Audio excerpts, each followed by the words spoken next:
I gotta end up changing the rotors and the brake pad. I have issues with that because I did something stupid with that. But we're not talking about that now. We're talking about the adjusters. I don't know if I have this the right way. I feel as though it should be this way, having the big one on the back and the small one on the bottom. There's two different nuts. So one is, they're both the same size, well, the same thread pitch or whatever. It's the 6mm one, but and my hands are dirty. I just noticed that. But they're both the same 6mm, but one is called a 6mm special, which is this big one, and then this is a regular 6mm. Then you need the back plate right here. This back plate is different from the one that's on the Vader, because the one that's on the Vader is like pretty much in the middle. This one is kind of offset. Now, when I bought this, I was thinking that it was going to be in the middle, so I can use my old plates, but that really isn't the case here. So it's kind of like offset-ish. I don't know if that makes things better or not, but it's just offset. A lot of people don't like these, but I mean, this is pretty much a better setup than the original for the Vader. And also got this, which is the nut that goes onto the axle. I changed the axle, and I also have a washer here. And the good thing I like about these adjusters is you can pretty much like measure on each side. So it's 6 here, and then I did 6 on the other side, and then I measured from this nut all the way down. No, well, I take this one off, and then I measure from this top nut all the way down to the other side so that it can be even. And this is the other side. Same thing, same deal with the axle, washer here, and this. I pretty much bought everything. But with the axle, I bought both the washers, and with the adjusters, I bought the back plate. No, that was a separate order. I bought the adjusters only, thinking that I can just reuse these, but you can't. And this right here is custom made anyway, because I changed this bolt right here. I mean, you can save these, but you will have to weld the inside of this so that it doesn't move. I didn't really know that until like later on, but this worked for a little bit. But this bolt that I had or whatever just kept getting seized up, so my chain will be always loose. But I mean, it is possible to reuse these and just change this and the nuts, but you'll have to weld the inside. Now, with my bike, the original welds that welded the old bolt or whatever in here, they were fairly I wouldn't say easy to get out, but I eventually got it out. Now, I don't know if that's the case for all bikes, but I had to do that before. I talked about that in my video that I did, I believe like 3 years ago, that I had to replace one of these, and I did. It's just now I'm having the issue from the other one. So I had fixed it for a little bit, and it worked for a while, but I don't know, I couldn't really adjust it anymore because this has seized up. So I mean, it is possible to save these and reuse them, multi-purpose reasons, without having to buy this Grom setup or whatever. But personally, for me, I just wanted something a little bit more quality, and the Grom quality on these parts, well, I shouldn't say Grom, I mean Honda. I mean, it's a Honda thing. The Honda quality of this axle is pretty good. With the adjusters. Now, let's go to the price point of all of this. Fairly inexpensive. I mean, all of this stuff really don't cost that much, because like this nut right here, I believe, like these nuts or whatever were like about almost like 19-20 cents, something like that. But the axle, well, that whole setup was about like 17.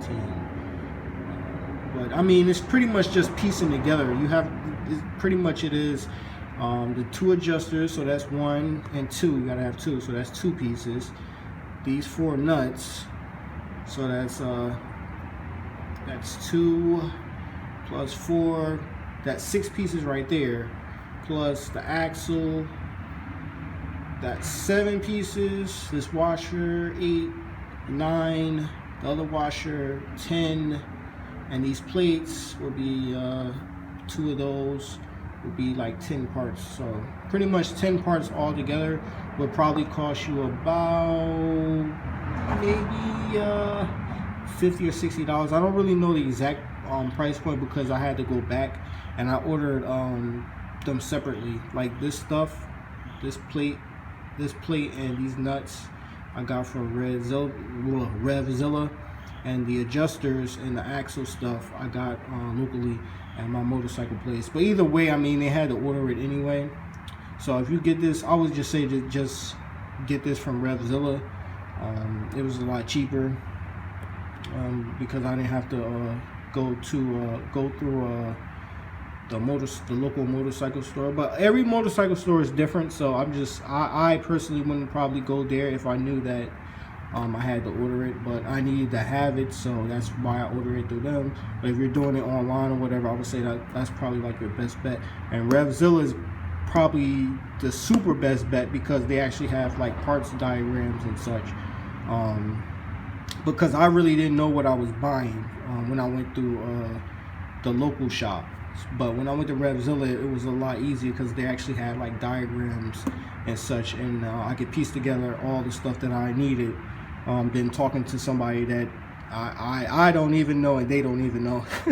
So that was an interesting ordeal. But so far I like it. The chain is pretty tight. It's probably too tight, but yeah. The next thing I have to do, I also did this fender eliminator clip. Oh wow, I shouldn't have said that. But I did this eliminator kit, and then I pretty much made this. That's probably not going to stay, but it's just something so I can ride. And you see I got like temporary like zip ties everywhere. I don't really like how this is set up anyway right now because it's offset and it's kind of annoying to watch. But I mean, you could ride like that too.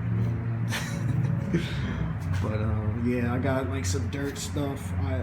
This pretty much was the residue from the electrical tape that I had holding the fender together. So I eventually just took that off and then made my own eliminator kit, which is working pretty well.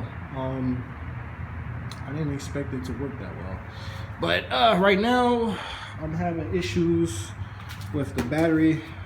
That's not a surprise, but I just wanted to show you guys the rear setup. I gotta get new brake pads because I messed up when I took the wheel off the first time doing all of this.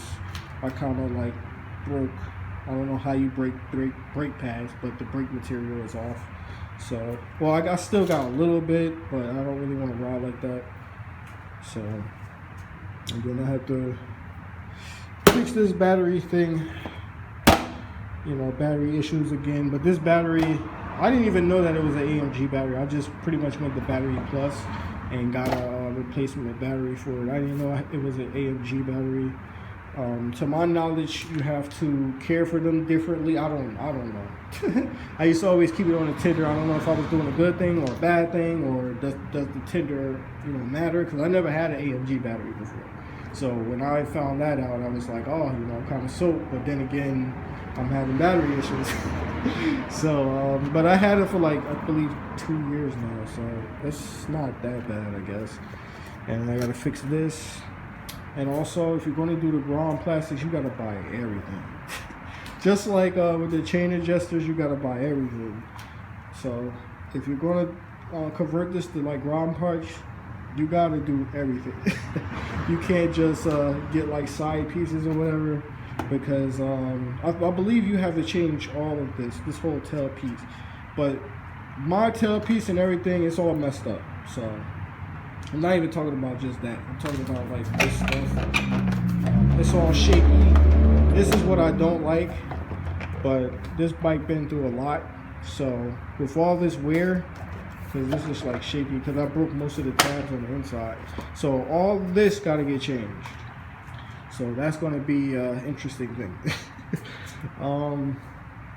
The only probably piece that saved was the front, and it's kind of dirty because some of that plastic dip is still on there, and this is where like fuel splashes up that's dumping from the carb, and that's another story. So I have to run new lines from that,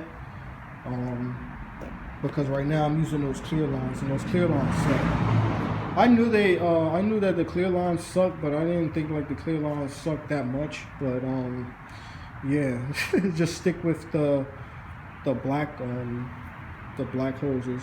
I guess you can get away with the colored ones. It's the same thing as rubber, but the clear ones suck for constant fuel flow, because they kind of like leak. I don't know, maybe it's just me, I don't know. I've always used black ones and never had that issue. Now I'm using the see-through ones, transparent ones, and I'm having that issue with like fuel flowing like from the neck of them. No matter how much ties I put on it, it still like leaks, so they suck. So yeah, that's pretty much it. The bike, I had to clean up all this stuff, and let's see, I got this stuff from Revzilla. Yeah, bike is running strong. It's just I need a battery. So yeah, YASHIroku out.